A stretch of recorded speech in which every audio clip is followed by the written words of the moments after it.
Hello viewers, আসসালামু আলাইকুম। Welcome back to my channel Muntaha's cooking. আজকে আমি আপনাদেরকে দেখাবো চিংড়ি মাছ দিয়ে লতি ভুনা। প্রথমে আমি একটি প্যানে তেল দিয়ে নিচ্ছি। এরপর এতে দিয়ে দিব আমার ধুয়ে রাখা চিংড়ি মাছ। আমি এখানে কিছু ছোট ছোট চিংড়ি মাছ নিয়েছি। চিংড়ি মাছগুলোকে আমি মিডিয়াম আঁচে হালকা একটু লালচে করে ভেজে নিচ্ছি।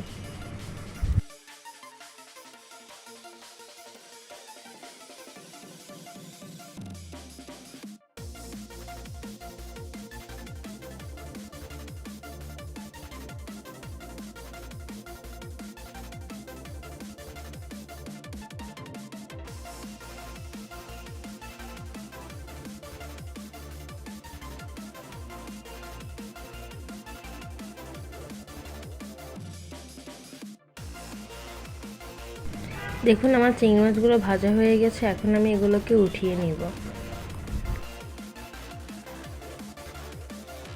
এখন আমি আরেকটি পাত্র নিয়ে নিলাম। এর মধ্যে দিয়ে দিচ্ছি পরিমাণ মতো তেল। তেলটা গরম হয়ে গেলে এর মধ্যে দিয়ে দিব হাফ কাপ পরিমাণ পেঁয়াজ কুচি। এখন আমি পেঁয়াজটাকে নেড়ে চেড়ে লবণ দিয়ে কিছুটা নরম করে নিব।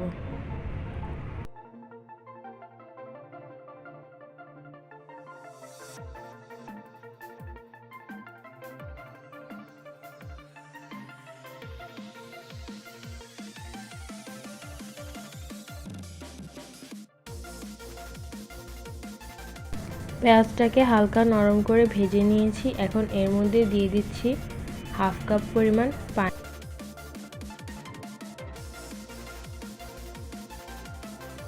এখন আমি এর মধ্যে দিয়ে দিচ্ছি রসুন বাটা। লতি তরকারিতে রসুনটা একটু বেশি দিতে হয়। এরপর দিয়ে দিচ্ছি পরিমাণ মতো হলুদের গুঁড়া, মরিচের গুঁড়া। মরিচের পরিমাণটা আপনারা আপনাদের স্বাদ অনুযায়ী দিয়ে দিবেন। আর এই তরকারিটা একটু ঝাল ঝাল খেতেই বেশি ভালো লাগে। এখন আমি সবগুলো মশলাকে ভালোভাবে নেড়েচেড়ে একটু কষিয়ে নেব।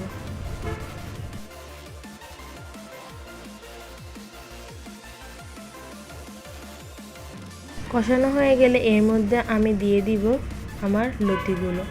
এরপর মশলার সাথে লতিটাকে ভালোভাবে নেড়েচেড়ে মিশিয়ে নেব।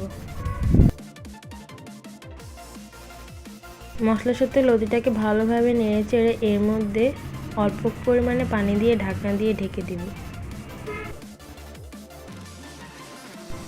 দেখুন আমার লতিটা কষানো হয়ে গিয়েছে। এখন আমি এর মধ্যে দিয়ে দিব টমেটো কুচি ও ভেজে রাখা চিংড়ি মাছগুলো।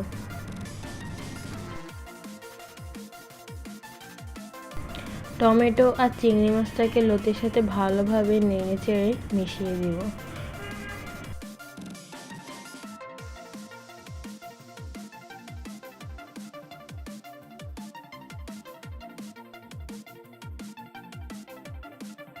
সব কিছুকে ভালোভাবে মিশিয়ে আমি এর মধ্যে দিয়ে দিচ্ছি পরিমাণ মতো পানি। পানি দিয়ে আমি আবার ঢাকনাটা দিয়ে দিব।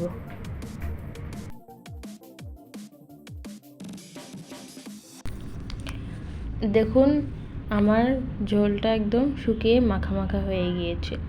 এই তরকারিতে ঝোলটা অবশ্যই মাখা মাখা রাখতে হবে, তাহলে কিন্তু এটি খেতে খুবই মজাদার হবে। গরম ভাতের সাথে এটি খেতে খুবই ভালো লাগে। এখন আমি এটাকে সার্ভ করে নেব। রেসিপিটি কেমন লেগেছে তা কিন্তু অবশ্যই কমেন্ট বক্সে জানিয়ে যাবেন এবং একটি লাইক দিয়ে পাশে থাকবেন।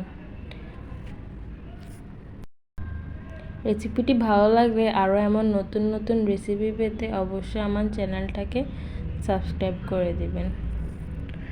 তাহলে আজকে আসি, আল্লাহ হাফেজ। আর ভিডিওটি ভালো লেগে থাকলে একটি লাইক দিয়ে যাবেন।